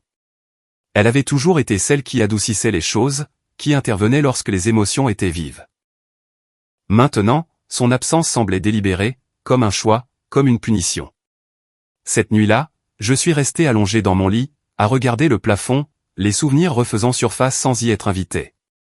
Des moments où l'on s'attendait à ce que je cède parce que je pouvais le supporter. Des moments où mes besoins étaient plus discrets, plus faciles à ignorer. J'ai vu des schémas que je n'avais jamais nommés auparavant, comment être capable s'était lentement transformé en être sacrifiable. Le lendemain, papa a appelé. J'ai répondu, déjà préparé à ce qui allait arriver. Sa voix était calme, presque formelle, comme s'il s'adressait à un collègue plutôt qu'à sa fille. Il a dit qu'ils avaient parlé en famille. Il a dit que tout le monde était d'accord que cette situation révélait beaucoup. Il a dit qu'ils avaient besoin de clarté. Je lui ai dit que j'avais déjà été clair. Je lui ai dit que je ne retirais pas ma retraite. Je lui ai dit que j'avais expliqué les pénalités, les impôts, les dommages à long terme. Je lui ai dit que je n'étais pas prête à jouer mon avenir. Il y a eu une pause au téléphone. Puis sa voix s'est durcie. Il a dit que je me choisissais moi-même avant tout le monde. Il a dit que ce choix ne serait pas oublié. Il a dit que la famille se souvient de qui est présent. J'ai senti quelque chose changer en moi, pas de la colère, quelque chose de plus stable. Je lui ai dit que protéger mon avenir n'était pas une trahison. Je lui ai dit que me demander de détruire ma retraite n'était pas de l'amour. Il n'a pas répondu à cela. Il a terminé l'appel peu de temps après, le silence au téléphone étant brusque et final. Plus tard dans l'après-midi, Linda a appelé directement. Sa voix était sèche, saccadée. Elle n'a pas demandé comment j'allais. Elle m'a dit que les gens parlaient. Elle m'a dit que j'embarrassais la famille. Elle a dit que mes parents méritaient mieux. Elle a dit que je devrais avoir honte de laisser l'argent s'interposer entre des liens de sang. J'ai écouté sans interrompre. Quand elle a fini, je l'ai remerciée de partager son opinion et j'ai terminé l'appel. Mes mains tremblaient, mais ma résolution semblait ferme. Si c'était ainsi que le désaccord était géré, il n'y avait plus rien à discuter. Le soir, les messages ont cessé d'être subtils. Papa a envoyé un autre SMS. Celui-ci ne laissait aucune place à l'interprétation. Il a dit que c'était ma dernière chance de faire ce qu'il fallait. Il a dit qu'il ne pouvait pas continuer à attendre. Il a dit que j'avais 48 heures. Je me suis assise sur mon canapé, le téléphone à la main, sentant tout le poids de la situation s'abattre sur mes épaules. Ce n'était plus une demande. C'était un ultimatum. J'ai alors réalisé que la pression elle-même était la stratégie. Il serrait les rangs, m'isolait, s'assurant que je me sente seul. Si je cédais, il pourrait appeler ça de l'unité. Si je ne le faisais pas, il pourrait me désigner comme la fracture. J'ai fait du thé et je me suis assise à la table, laissant le silence remplir la pièce. J'ai pensé à la facilité avec laquelle l'amour était devenu conditionnel, à la rapidité avec laquelle la famille était devenue un levier, à quel point il est dangereux que l'appartenance soit utilisée comme une monnaie d'échange. Je ne savais pas exactement ce que j'allais faire ensuite, mais je savais une chose avec une certitude absolue, je ne serais pas pressé de détruire mon avenir juste pour préserver leur confort. Quand je suis finalement allé me coucher, le dernier message de papa résonnait dans mon esprit, 48 heures, plus de discussions. J'ai fermé les yeux, sachant que le temps était compté et que ce qui allait suivre changerait tout. Quand je me suis réveillé, la lumière dans ma chambre avait cette pâleur matinale qui donne l'impression que le monde retient son souffle. Je suis resté immobile quelques secondes, à écouter. Pas encore de téléphone qui vibre, pas de nouveaux messages, juste le doux bourdonnement de mon climatiseur et mon propre rythme cardiaque, régulier et obstiné. 48 heures, papa l'avait dit comme un verdict, comme si le temps lui appartenait, comme si mon avenir était quelque chose qu'il pouvait programmer. Je me suis assise, j'ai posé les pieds sur le sol, et j'ai senti un calme étrange s'installer en moi. Pas la paix, pas le confort, plutôt la clarté. J'avais passé des jours à essayer de m'expliquer, d'être comprise, d'être juste. Rien de tout cela n'avait d'importance. Au moment où ils ont transformé mon refus en un compte à rebours, cela a cessé d'être une conversation familiale. C'est devenu une campagne de pression. Alors, j'ai cessé de parler. Je me suis douché, habillé, et je suis allé au travail, mais je savais que je n'allais pas passer la journée à faire comme si de rien n'était. J'ai gardé un visage composé tout au long de la matinée, répondu aux emails, participé à des réunions, et fait ce que je devais faire.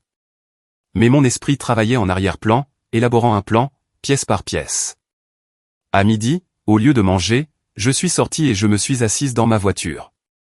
L'air à l'intérieur était chaud à cause du soleil. J'ai tenu mon téléphone à deux mains et je l'ai regardé de la manière dont on regarde quelque chose que l'on s'apprête à utiliser comme un outil, pas comme une bouée de sauvetage. J'ai appelé ma banque. Une voix du service clientèle m'a demandé comment ils pouvaient m'aider, et je leur ai dit que j'avais besoin de renforcer immédiatement la sécurité de mes comptes. Je n'ai pas dit pourquoi au début. J'ai juste dit que des membres de ma famille me mettaient la pression pour de l'argent et que je voulais m'assurer que personne ne puisse accéder à quoi que ce soit sans mon consentement direct. Le représentant a posé quelques questions, calmes et procédurales. Quelqu'un d'autre avait-il accès? Y avait-il des comptes joints? Avais-je partagé des mots de passe? J'ai répondu honnêtement. Pas de compte joint, pas de mots de passe partagés. Mais j'avais une fois donné à maman l'accès à une clé de rechange de mon appartement pour les urgences, et ce souvenir m'a noué l'estomac. Si ma famille était prête à se présenter et à me mettre la pression, de quoi d'autre était-il capable?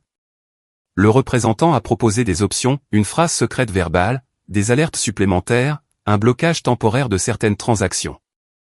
J'ai dit oui à tout. J'ai choisi une phrase secrète qui n'avait rien à voir avec ma vie, rien que quiconque pourrait deviner. J'ai demandé une note sur mon profil indiquant que personne, pas même un membre de ma famille, ne pouvait effectuer de modifications par téléphone. Quand j'ai raccroché, je suis resté assise dans le silence de ma voiture et j'ai expiré un souffle que je ne savais pas que je retenais. C'était un petit pas, mais c'était comme fermer à clé une porte qui avait été laissée légèrement ouverte pendant trop longtemps. Après cela, j'ai appelé les agences de crédit et j'ai gelé mon crédit. Je ne l'avais jamais fait auparavant, mais j'en savais assez pour comprendre que les gens désespérés font des choses stupides, et que parfois le moyen le plus simple de voler n'est pas de prendre ce qui existe, mais de créer de la dette au nom de quelqu'un d'autre. Quand les confirmations sont arrivées, j'ai senti une autre couche de sécurité s'installer autour de moi. Pas une forteresse, mais une limite, une ligne. Quand je suis retourné à mon bureau, je me sentais différente. J'étais toujours blessée, toujours épuisée, mais je n'étais pas impuissante, et cela comptait. L'après-midi a traîné. Mon téléphone a vibré 2 fois avec des messages de papa, tous 2 courts et sévères. Je ne les ai pas ouverts. Je pouvais déjà entendre le ton dans ma tête. Je pouvais déjà imaginer les mots, la bonne chose à faire, la famille, la déception, 48 heures. La vérité, c'est qu'il avait déjà dit la pire chose qu'il pouvait dire, morte pour la famille. Une fois que vous entendez ça de quelqu'un qui est censé vous aimer, quelque chose en vous change. C'est comme une corde qui se rompt. Vous pouvez encore vous souvenir de ce que vous ressentiez, mais vous ne pouvez pas prétendre qu'elle vous retient encore. Ce soir-là, je suis rentré chez moi et je n'ai pas allumé la télévision. Je n'ai pas fait défiler mon téléphone.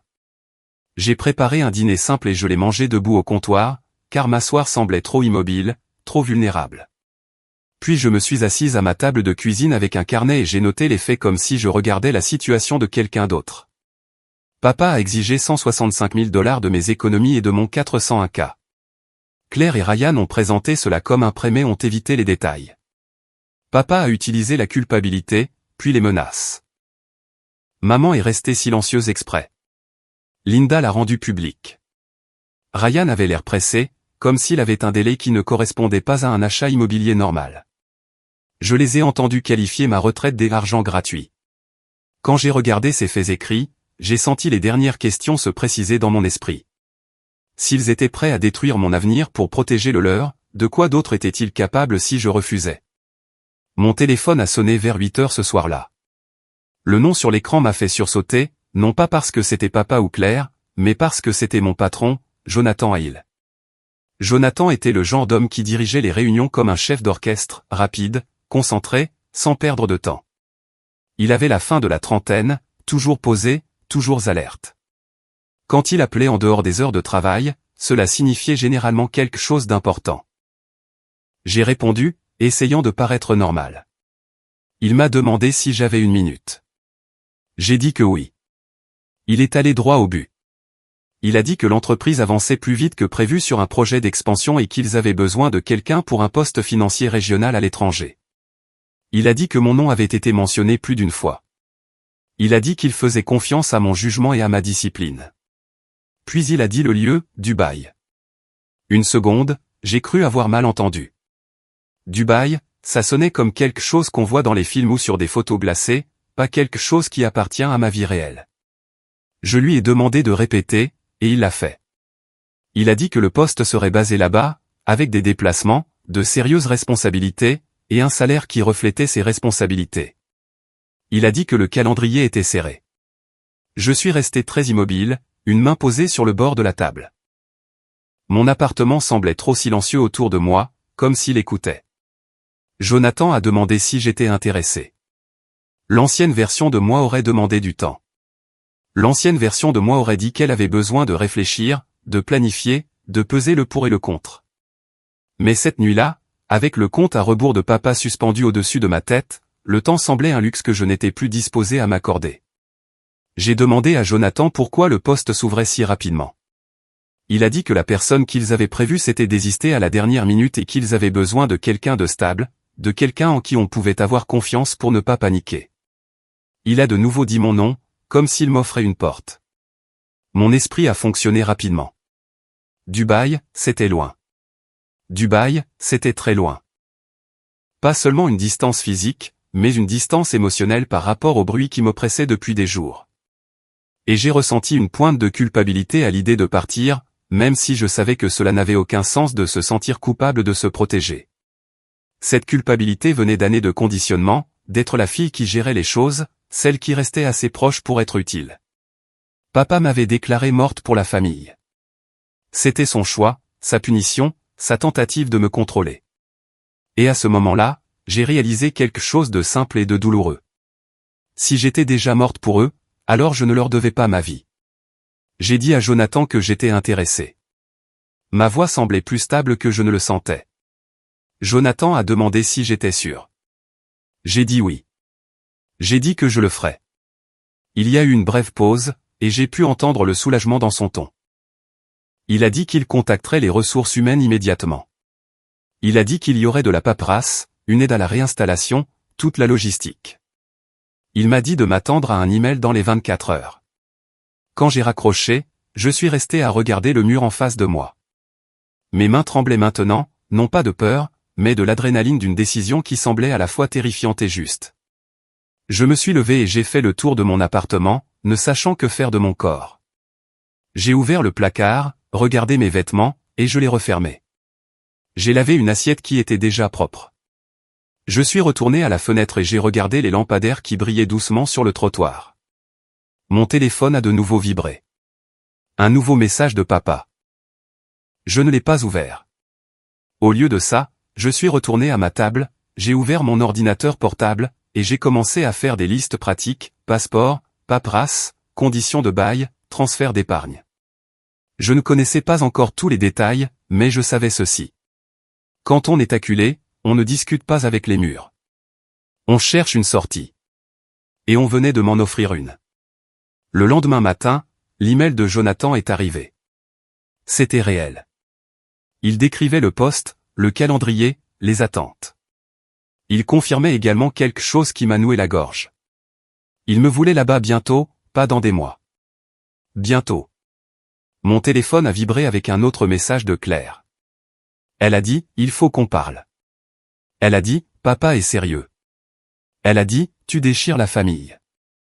J'ai regardé ces mots, sentant le tiraillement familier de la responsabilité, puis le sentant s'estomper. J'ai passé ma pause déjeuner de nouveau au téléphone, cette fois avec le service d'investissement de ma banque, m'assurant que rien ne pouvait être déplacé sans mon approbation directe. J'ai posé des questions sur les procédures de retrait, non pas parce que je prévoyais de retirer, mais parce que je voulais comprendre comment quelqu'un pourrait essayer de me faire pression ou de me tromper. Le représentant a expliqué les garanties. Je les ai resserrées quand même. Après le travail, je me suis arrêté dans un café local et j'ai fait des copies de mes documents importants. C'était étrange, comme se préparer à une tempête alors que le ciel semble clair. Mais en moi, la tempête était déjà là. Ce soir-là, je me suis assise sur le bord de mon lit et j'ai finalement ouvert le dernier message de papa. C'était exactement ce à quoi je m'attendais. Il disait que le temps pressait. Il disait qu'il ne me reconnaissait plus. Il disait que je faisais la plus grande erreur de ma vie. J'ai posé le téléphone et j'ai regardé ma chambre. Ma vie à Charlotte était simple, calme et stable. Je l'avais construite avec soin. Et maintenant, ma famille essayait d'utiliser cette stabilité comme une ressource pour leur chaos. J'ai pensé à la voix de papa disant « morte pour la famille ». J'ai pensé à la façon dont maman s'est tue quand c'était important. J'ai pensé à l'humiliation publique de Linda. J'ai pensé à Ryan qualifiant ma retraite d'argent gratuit. Puis j'ai pensé à la voix de Jonathan m'offrant un rôle basé sur la confiance, pas sur l'obligation. J'ai senti quelque chose s'installer en moi, comme une décision finale qui se verrouille. Je n'ai pas rappelé papa. Je n'ai pas argumenté. Je n'ai pas supplié d'être comprise. J'ai continué d'avancer. À minuit, ma valise était sortie sur le sol, à moitié faite. Non pas parce que je partais le lendemain, mais parce que l'acte de faire ma valise me rappelait que j'avais des options, que je pouvais choisir ma propre direction, que je pouvais être stratégique au lieu d'être réactive. Je me suis assise sur le sol à côté de la valise, le dos contre le lit, et j'ai écouté le silence de mon appartement, le genre de silence qui avait toujours semblé solitaire à ma famille, mais qui maintenant semblait être la sécurité. La date limite approchait. Papa croyait toujours qu'il avait 48 heures pour me briser. Mais ce qu'il ne savait pas, ce qu'aucun d'eux ne savait, c'est que j'avais déjà commencé à construire une vie qu'il ne pouvait pas atteindre. Et dans l'immobilité de cette nuit, j'ai compris que le coup qu'il n'avait jamais vu venir n'était pas une vengeance. Ce n'était pas une évasion. C'était un départ avec un plan. Le matin après que papa ait donné son ultimatum, je me suis réveillé avant mon réveil. La pièce était encore sombre, le ciel extérieur commençant à peine à s'éclaircir. La valise sur le sol à côté de mon lit était ouverte, à moitié remplie, comme la preuve que ce que je faisais n'était plus une expérience de pensée. C'était réel. Un instant, je suis resté immobile, à écouter les sons familiers de mon appartement, le faible bourdonnement du climatiseur, une voiture qui passait sur la route à l'extérieur. La vie ordinaire continuait, même si la mienne se détachait tranquillement de tout ce que j'avais connu. Dans l'esprit de papa, je faisais probablement les 100 pas, paniquant, calculant comment rentrer dans le rang. Il croyait que le silence signifiait l'hésitation. Il croyait que la pression fonctionnait toujours, à la fin. Ce que cela signifiait en réalité, c'était de la détermination. Je suis sorti du lit, j'ai fait du café, et je me suis assise à la petite table de la cuisine. Mon ordinateur portable était ouvert devant moi, mais je ne regardais pas de feuilles de calcul ou de prévision. Pour la première fois depuis des jours, il n'y avait rien à analyser, rien à peser. J'avais déjà pris la décision. Il ne restait plus que l'exécution. Je devais dire une chose clairement et sans émotion. Je devais leur dire que c'était fini. J'ai ouvert le chat de groupe familial. Les derniers messages étaient toujours là, suspendus dans le fil, l'ultimatum de papa, les accusations de Claire, le silence de maman. Je n'ai pas remonté. Je n'ai rien relu. J'ai commencé à taper. J'ai gardé sa cour. Pas d'explication, pas de défense, pas de tentative d'adoucir la vérité. J'ai écrit que je ne leur donnerais pas d'argent. J'ai écrit que j'avais accepté un nouveau poste à l'étranger et que je déménageais. J'ai écrit que je leur souhaitais le meilleur, mais que je me retirais de toute discussion ultérieure. J'ai relu le message 2 fois. Mes mains étaient stables. Cela m'a surprise plus que tout. Il n'y avait pas de tremblement, pas de montée d'adrénaline, juste du calme. Puis j'ai appuyé sur envoyer. La réponse a été immédiate, comme si tout le monde avait attendu, téléphone à la main. Papa a répondu le premier, non pas avec des questions, non pas avec de l'inquiétude, mais avec une déclaration. Il a dit que si je partais maintenant, je ne devais pas m'embêter à revenir. Il a dit que les choix ont des conséquences, et que j'avais fait le mien. Les mots étaient secs, définitifs, destinés à atterrir comme une porte qui se ferme. Claire a répondu ensuite. Au début, c'était des larmes. Elle a dit qu'elle ne pouvait pas croire que je leur faisais ça. Elle a dit qu'elle se sentait abandonnée, qu'elle n'aurait jamais pensé que sa propre sœur lui tournerait le dos dans un moment comme celui-ci. Quelques minutes plus tard, le ton a changé. La colère a remplacé la supplication. Elle m'a accusé d'être égoïste. Elle a dit que je gâchais tout. Elle a dit qu'elle espérait que j'étais fier de moi. Maman n'a pas répondu du tout. Ce silence a pesé plus lourd que tout le reste. Il semblait délibéré, final, comme une porte qui se ferme sans un bruit. Je n'ai répondu à rien de tout ça. J'avais dit ce que j'avais besoin de dire. Tout ce qui aurait suivi aurait été une dispute, et les disputes étaient exactement ce dont je m'éloignais. Les jours qui ont suivi se sont estompés en une série de démarches logistiques. Les ressources humaines ont envoyé la paperasse. J'ai rempli des formulaires, signé des documents, et scanné mon passeport. L'offre de Jonathan a été finalisée rapidement. Il n'y a eu aucune hésitation de leur part. Ils avaient besoin de quelqu'un. J'étais prête. La clarté semblait presque surréaliste. J'ai donné ma démission au travail, en gardant mon explication brève et professionnelle. J'ai dit qu'une opportunité s'était présentée qui correspondait à mes objectifs à long terme. Personne n'a posé de questions. Personne n'a demandé de détails. Cela seul était libérateur. J'ai contacté mon propriétaire et j'ai payé la pénalité pour résilier mon bail plus tôt. Rédiger ce chèque a fait mal, mais pas autant que ce que ma famille m'avait demandé. C'était un coup que j'ai choisi. Cela a fait toute la différence.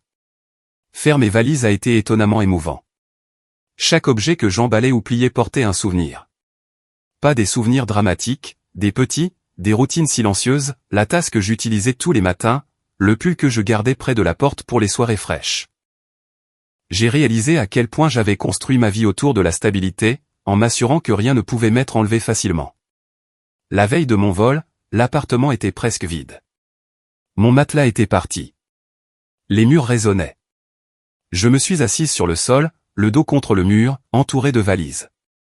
L'espace semblait plus grand qu'il ne l'avait jamais été, réduit à l'essentiel. J'ai pensé à appeler maman. L'envie est venue soudainement, vive et surprenante. J'ai pris mon téléphone et j'ai fixé son nom.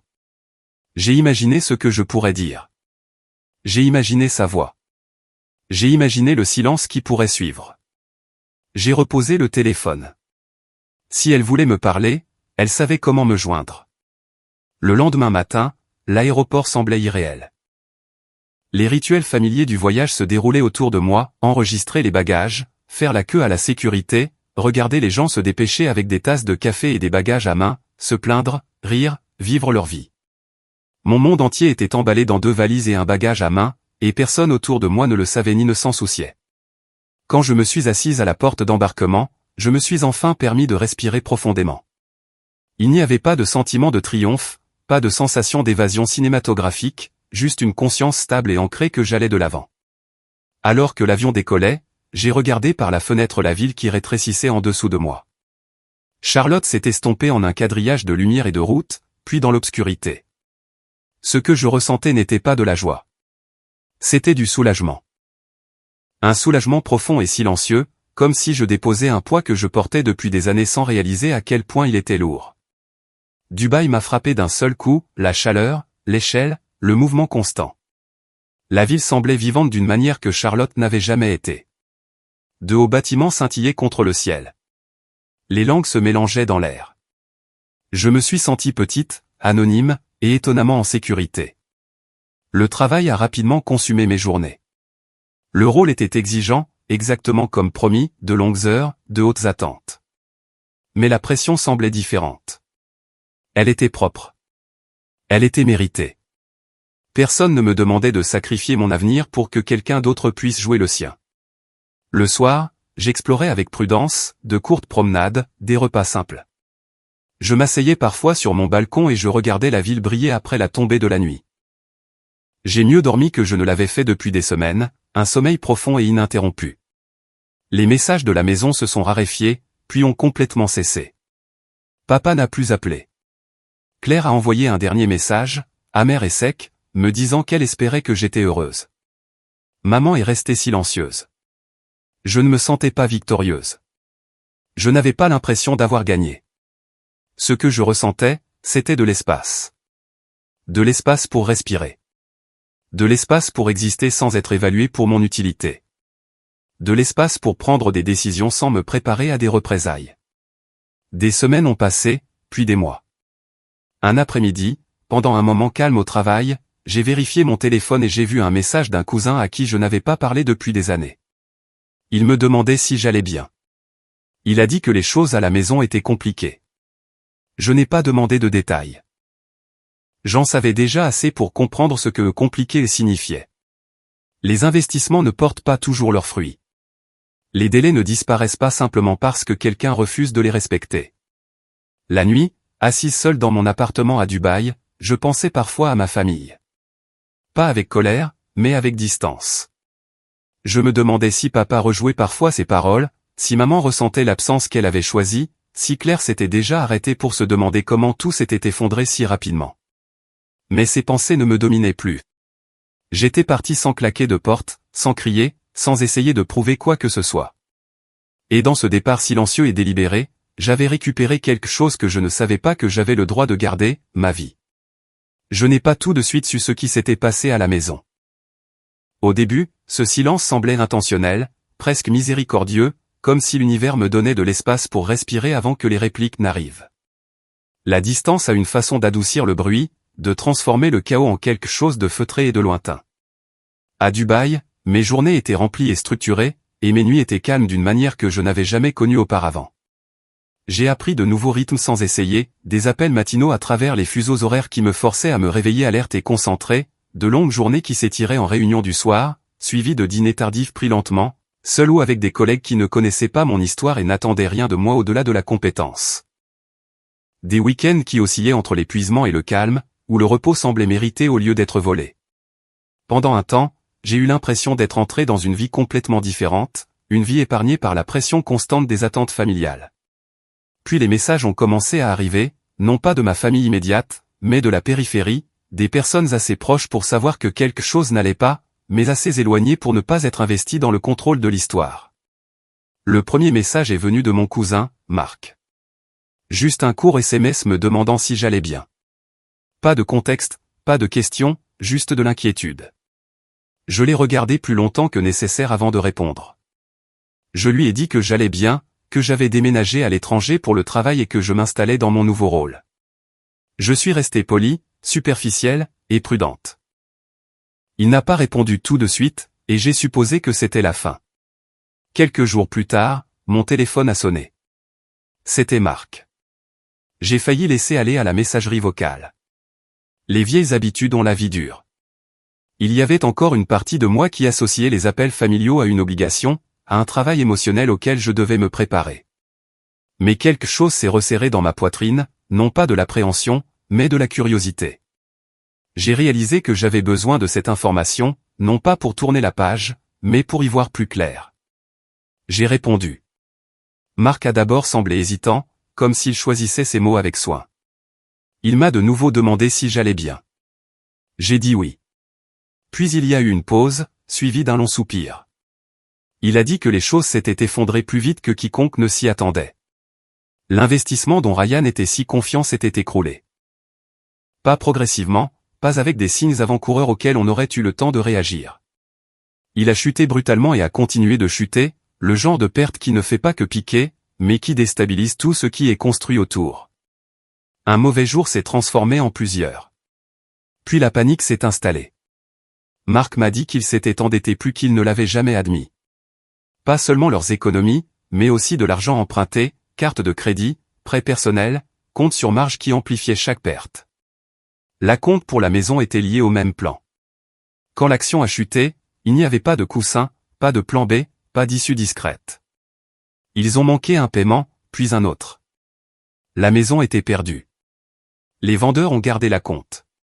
Il n'y a pas eu de prolongation, pas de sympathie. Les contrats ne se soucient pas des dynamiques familiales ou des bonnes intentions. Les délais sont les délais. J'ai écouté sans interrompre, le visage impassible, ma main posée à plat sur la table de mon appartement. À l'extérieur de ma fenêtre, la ville était vivante de sons, des voitures qui circulaient, des salutations qui montaient. La vie continuait à son rythme habituel. En moi, tout était calme, comme si mon corps avait déjà traité ce que mon esprit commençait à peine à comprendre. Marc a continué de parler. Il a dit que Ryan était sous plus de pression que quiconque ne le réalisait, que la confiance qu'il projetait cachait le désespoir. Quand l'investissement a échoué, il n'y avait plus nulle part où se cacher. Claire avait été prise au dépourvu, ou du moins c'est la version qu'elle racontait aux gens. Papa est intervenu au début, essayant de combler les lacunes, d'acheter du temps, de réparer quelque chose qui n'était plus réparable. Mais il n'y avait pas assez d'argent. Finalement, la réalité a imposé des choix que mes parents n'auraient jamais pensé devoir affronter. Ils ont vendu leur maison, celle où j'ai grandi, celle dont papa était toujours si fier, celle qui avait été présentée comme une preuve de stabilité et de succès. Ils ont emménagé dans une location plus petite de l'autre côté de la ville, quelque chose de temporaire qui était censé être juste pour le moment. Papa a arrêté d'aller à l'église. Les gens ont parlé. Les petites villes le font toujours. C'est à ce moment-là que j'ai senti quelque chose se resserrer dans ma poitrine. Pas de la satisfaction, pas du soulagement, juste une lourde tristesse qui s'est installée profondément. La perte est la perte. Même quand on n'en est pas responsable, même quand on a prévenu que ça allait arriver. Marc m'a demandé à voix basse si j'avais su que cela arriverait. Je lui ai dit honnêtement que non. Je lui ai dit que je soupçonnais un risque, pas un effondrement. Il est resté silencieux un moment, puis a dit que peut-être ça allait toujours finir comme ça. Il a dit que les signes étaient là pour quiconque voulait les voir. Après avoir raccroché, je suis resté assise là pendant un long moment, à regarder le mur en face de moi. J'ai pensé à la nuit où papa m'a donné 48 heures, à sa conviction que la pression fonctionnerait, à la certitude dans sa voix quand il a dit « la famille ne s'en va pas », à l'impossibilité que je ressentais à l'époque de tenir bon sans tout détruire. Et pourtant, nous en étions là. Au cours des semaines suivantes, des bribes d'informations ont filtré, jamais directement, toujours de seconde main. Linda a complètement cessé de poster. La bruyante certitude morale qui avait rempli ses réseaux sociaux a disparu du jour au lendemain. Claire a réemménagé temporairement chez mes parents, son indépendance réduite à une valise et une chambre d'amis. Ryan était parti. Personne ne semblait savoir exactement où. Certains disaient qu'il avait quitté la ville. D'autres qu'il restait chez des amis. D'autres encore qu'il avait cessé de répondre aux appels. Maman ne m'a toujours pas contacté. Ce silence avait changé de forme à ce moment-là. Il ne semblait plus sec ou punitif. Il semblait résigné, comme quelque chose qu'elle ne savait pas comment réparer et qu'elle choisissait de ne pas affronter. Un soir, mon téléphone a vibré avec un numéro inconnu. Je l'ai laissé sonner une fois, 2 fois, puis j'ai répondu. C'était papa. Entendre sa voix après des mois de silence était étrange, plus petite, moins certaine en quelque sorte. Il ne s'est pas excusé. Il n'a pas expliqué. Il m'a dit que les choses avaient été difficiles. Il a dit que la situation n'était pas ce à quoi il s'attendait. Il a dit que la famille reste unie dans des moments comme celui-ci. J'ai écouté sans interrompre. Quand il a fini, j'ai posé une question. J'ai demandé s'il appelait pour me dire qu'il était désolé de m'avoir menacé. Il y a eu une longue pause. Je pouvais l'entendre respirer à l'autre bout du fil. Finalement, il a dit, nous disons tous des choses que nous ne pensons pas sous le stress. Il a dit, le passé devrait être laissé dans le passé. Cette réponse m'a tout dit. Je lui ai dit que j'étais désolé que les choses se soient passées ainsi. Je lui ai dit que j'espérais que lui et maman étaient en bonne santé. Puis je lui ai dit que je n'étais pas en mesure d'aider financièrement, et que je n'étais pas prête à faire comme si ce qui s'était passé entre nous n'était pas arrivé. Il n'a rien dit pendant un moment, puis a dit qu'il comprenait. Sa voix semblait fatiguée, plus vieille. Nous avons terminé l'appel poliment. Après cela, le silence est revenu, mais il était différent, moins sec, moins chargé, comme si quelque chose s'était finalement installé dans sa vraie forme. Je ne me sentais pas vengé. Je n'avais pas l'impression que la justice avait été rendue de manière nette et satisfaisante. Ce que je ressentais, c'était une confirmation. Ils avaient joué. Ils avaient perdu.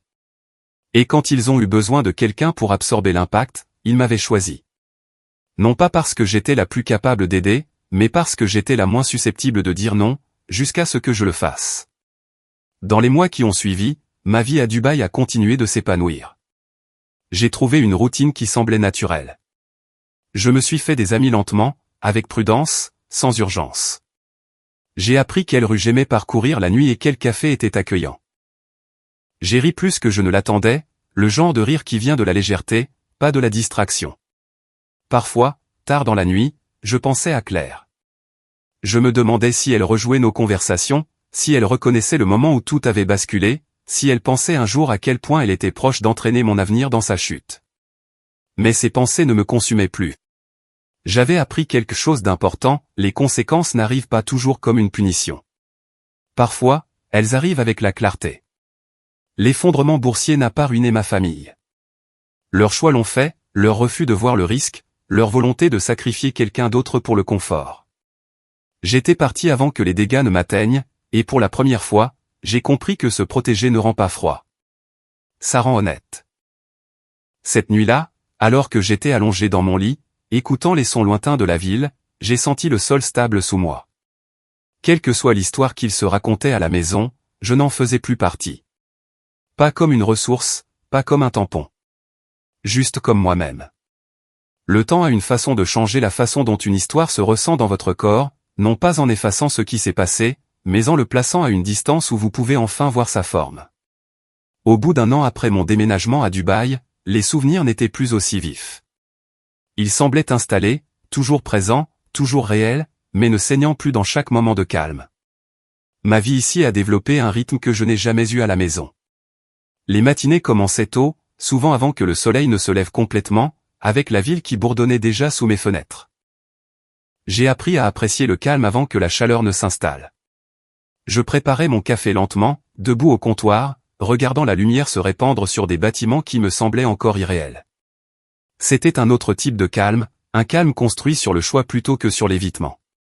Le travail exigeait beaucoup de moi, mais c'était une pression saine. Les attentes étaient claires. La responsabilité était réciproque.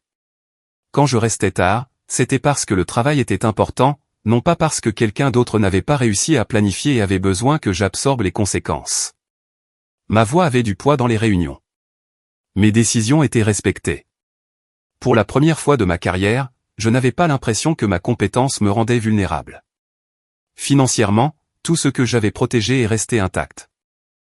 Mes comptes de retraite n'ont pas été touchés, croissant tranquillement en arrière-plan, faisant exactement ce pourquoi ils étaient conçus. Chaque fois que je les consultais, je ressentais un petit mais constant sentiment de soulagement. Pas de l'excitation, pas de la fierté. Du soulagement. Le genre qui vient du fait de savoir que vous n'avez pas trahi votre avenir sous la pression. Ce soulagement s'étendait au-delà de l'argent. Il atteignait des endroits que je ne réalisais pas être constamment tendu auparavant. Je dormais toute la nuit. J'ai cessé d'anticiper des urgences qui n'étaient pas les miennes. Je ne sentais plus ce resserrement familier dans ma poitrine lorsque mon téléphone vibrait de manière inattendue. La paix, j'ai appris, n'est pas bruyante. Elle est subtile. Elle se manifeste par l'absence de peur, l'absence d'obligation déguisée en amour.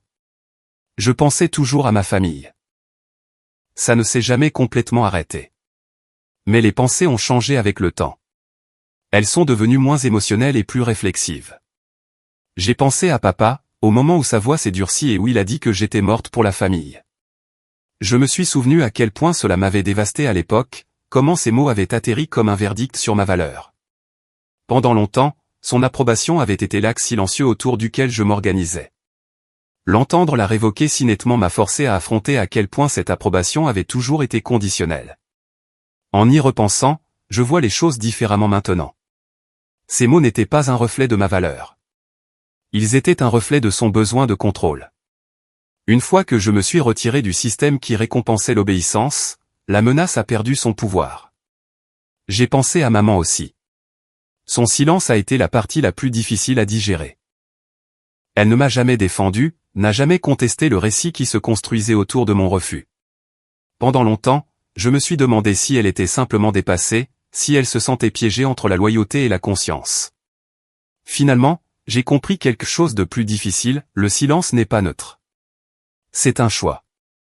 Et en choisissant le silence, elle a choisi la version de la paix qui nécessitait mon absence. J'ai pensé à ma sœur, à la rapidité avec laquelle sa peur s'est transformée en droit, à la facilité avec laquelle elle a accepté l'idée que mon avenir était négociable. Je me suis demandé si elle avait déjà revisité ces moments, si elle avait déjà reconnu à quel point elle était proche de m'entraîner dans le même effondrement auquel elle ne pouvait pas échapper elle-même. Je ne connais pas les réponses à ces questions, et j'ai appris que je n'en ai pas besoin.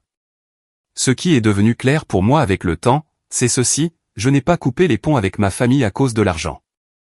Je les ai coupés parce qu'ils étaient prêts à sacrifier mon avenir pour se sauver des conséquences de leur propre choix. Cette distinction est plus importante que les gens ne veulent l'admettre. L'argent peut être remplacé. Les carrières peuvent être reconstruites. Mais le temps perdu à cause de l'anxiété, la sécurité échangée contre l'approbation, et les avenirs compromis sous la pression ne sont pas si faciles à récupérer. Pendant des années, on m'avait appris que la famille signifiait l'endurance, que l'amour signifiait la tolérance, que la loyauté signifiait absorber les dommages en silence pour que les autres puissent rester à l'aise. Mais une vraie famille ne menace pas d'exil pour imposer la conformité. Le véritable amour n'exige pas l'autodestruction comme preuve de dévotion. Le véritable soutien ne vient pas avec des ultimatums. Le plus difficile en partant n'a pas été la distance physique, c'était de désapprendre les rôles de l'enfance, la fiable, la responsable, celle qui pouvait gérer, celle qui n'avait pas autant besoin. Une fois que je me suis éloigné, j'ai réalisé à quel point ma valeur avait été mesurée par ce que je pouvais fournir plutôt que par qui j'étais. Tant que j'étais utile, j'appartenais. Au moment où j'ai affirmé une limite, je suis devenu sacrifiable. À Dubaï, j'ai construit une vie où l'utilité n'était pas le prix de l'appartenance, où dire non ne déclenchait pas de punition, où les limites étaient respectées, pas testées. Ce changement m'a transformé de manière surprenante. Je suis devenu plus calme, plus direct, moins apologétique. J'ai cessé de surexpliquer mes décisions. J'ai cessé de défendre préventivement mes choix. J'ai appris à faire confiance au fait que les bonnes personnes n'ont pas besoin d'être convaincues. Occasionnellement, des informations de la maison me parvenaient encore par l'intermédiaire de la famille élargie. Une cousine a mentionné que mes parents s'installaient dans leur location, que papa semblait fatigué, que maman me manquait mais ne savait pas comment me contacter, que ma sœur essayait de reconstruire sa vie morceau par morceau. J'ai écouté. J'ai accusé réception. Je leur ai souhaité le meilleur. Mais je ne suis pas revenu dans le rôle qu'ils avaient sculpté pour moi. C'était une autre leçon que j'ai apprise à la dure, la conclusion ne vient pas toujours de la conversation. Parfois, elle vient de la cohérence, du fait de maintenir sa limite assez longtemps pour qu'elle devienne une réalité. Il y a eu une nuit, des mois après que tout se soit calmé, où je me suis tenu sur mon balcon, regardant les lumières de la ville s'étendre au loin. L'air était chaud. Les bruits en contrebas étaient constants et vivants. À ce moment-là, j'ai senti quelque chose se mettre en place en moi. Ma vie me semblait enfin m'appartenir. J'ai repensé à la nuit où papa m'a donné 48 heures, à quel point je me sentais acculée et petite, à quel point il semblait impossible de me choisir sans tout perdre. Ce que j'ai perdu à la fin, c'est un amour conditionnel. Ce que j'ai gagné, c'est l'autonomie, la sécurité, et le respect de soi. Si je pouvais parler à la femme que j'étais avant que tout cela ne commence, celle assise seule à sa table de cuisine, regardant son téléphone avec une appréhension qui lui serrait la poitrine, je lui dirais ceci: tu n'es pas égoïste de protéger ton avenir. Tu n'es pas cruel de refuser de financer le risque de quelqu'un d'autre. Tu n'es pas déloyal de dire non à une demande qui menace ta stabilité. Les limites ne sont pas des punitions. Ce sont des vérités. Partir ne fait pas de vous une personne sans cœur. Parfois, c'est l'acte le plus compatissant que vous puissiez vous offrir. Je sais que de nombreuses personnes qui écoutent cette histoire portent leur propre version de ce conflit. Des visages différents, des chiffres différents, des circonstances différentes, mais la même question sous-jacente: combien de vous-même êtes-vous censé donner avant que cela ne devienne trop? Où se situe la limite entre aider et être utilisé? Qui paie le prix quand les choses tournent mal? Je n'ai pas détruit ma famille. Je n'ai pas ruiné leur vie. J'ai simplement refusé de les laisser utiliser la mienne comme garantie. Et dans ce refus, j'ai trouvé quelque chose que je ne savais pas que j'avais le droit de revendiquer: la liberté. Si l'on vous a déjà dit que vous étiez trop ou pas assez pour votre propre famille, souvenez-vous de ceci: le silence peut être un pouvoir, et la vérité peut être la plus grande des vengeances. Dites-moi dans les commentaires ce que l'intégrité signifie pour vous et d'où vous écoutez.